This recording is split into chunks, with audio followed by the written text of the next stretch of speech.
बिस्मिल्लाहिर्रहमानिर्रहीम अस्सलाम वालेकुम। उम्मीद है आप खैरियत से होंगे। आज की इस वीडियो में हम आपको बताएँगे कि अगर आपकी शादी हो गई है या होने वाली है तो निकाहनामा कंप्यूटराइज़ कितना ज़रूरी है, और अगर आपका शनाख्ती कार्ड बन गया है तो आपने उसको प्रिंट किए गए नया कार्ड प्रिंट किए बगैर आपने उसको शादीशुदा अपने आप को कैसे करना है, तो उसके बारे में इन्फॉर्मेशन देंगे। वीडियो के साथ जुड़े रहिए, इंशाल्लाह आपको बहुत ज़्यादा फ़ायदा होगा। तो चलिए वीडियो को शुरू कर लेते हैं।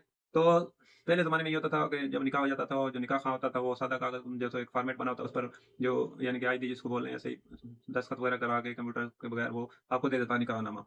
तो ठीक है, तो अभी ऐसा सिस्टम नहीं है। एक तो वो निकाहनामा देगा हाथ से लिखा हुआ, और अभी आपने उसको यूनियन काउंसिल से, यूनियन काउंसिल किसकी, जो आपकी वाइफ का यूनियन काउंसिल है जहाँ पर आपकी शादी हुई है, उस यूनियन काउंसिल में आपने उसको रजिस्टर कराना है, उस निकाह को, निकाहनामे को। ठीक है, अगर आप ऐसा वो रजिस्टर करा के वो आपको कंप्यूटराइज निकाहनामा जारी करेगा, एमआरसी, मैरिज रजिस्ट्रेशन सर्टिफिकेट। ठीक है, तो आपने इसको लाजमी हासिल करना है, इसमें गफलत नहीं करनी। आप अगर बाहर के मुल्क में रहते हैं तो ये आपके लिए बहुत ज़्यादा ज़रूरी है। अगर मुल्क में रहते हैं फिर भी आपके लिए बहुत ज़्यादा ज़रूरी है। इसका फ़ायदा क्या है कि जब आप वाइफ़ शनाख्ती कार्ड बनाएगी तो उसके लिए भी इसको नादरा वाले बोलेंगे लेके आओ, क्योंकि उसमें शादी की डेट लिखनी होती है, और सारे उसमें जो उसका उसको भी अपलोड करना पड़ता है। अगर आप खुद बना रहे हैं, अभी तो ऑनलाइन सिस्टम सारा हो गया है, शनाख्ती कार्ड खुद भी बना सकते हैं, लेकिन फिर भी उसको निकाहनामे को जो है अपलोड करना पड़ता है, और शादी की डेट, मैरिज डेट लिखनी पड़ती है उसमें।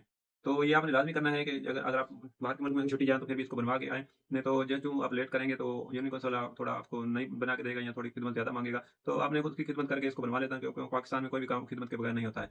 तो आपने इसको लाज़मी बना लेना है, और अगर आपने इसको बनवा लिया है और आप अपने जो आपकी बीवी है, बच्चे हैं, बीवी का आपने बोलते हैं कि बीवी का शनाख्ती कार्ड तो बन गया, मैं खुद बनवा के आया था, अभी बच्चों का पेपर नहीं बन रहा। तो उसका क्यों नहीं बन रहा? उसको वो बोल रहे हैं कि इसको शादीशुदा कराओ, यानी कि नादरा के रिकॉर्ड में आप शादीशुदा नहीं हैं, तो उसके लिए क्या वही चाहिए होगा, निकाहनामा कंप्यूटराइज़। तो इसको आपने कार्ड को प्रिंट किए बगैर, यानी कि इसको ऑनलाइन भी आप करवा सकते हैं नादरा की एप्लीकेशन से, और नादरा के दफ्तर में जाकर भी ये करवा सकते हैं, लेकिन उसके लिए शर्त ये निकाहनामा ओरिजिनल लेके जाना पड़ेगा। और अगर आप बाहर के मुल्क में, अगर हमारे नज़दीक हैं, तो हम आपको कार्ड का प्रिंट किए बगैर भी इसको शादीशुदा आपको करके दे देंगे। इस नंबर पर आप रब्ता कर सकते हैं अगर हमारे करीब हैं तो। तो उसके लिए भी यही चाहिए होगा, तो आपने इसमें बिल्कुल गफला नहीं करनी। आपने जो आप जहाँ की आपकी वाइफ़ है उसको बोलना है, और सास को, ससुर को आपने बोल देना है कि ये हमको निकलवा के दें। तो पैसे वगैरह आपने उनको दे देने हैं, क्योंकि ऐसे बगैर फ़ीस के, बगैर खिदमत किए यूनियन काउंसिल वाले भी काम नहीं करते।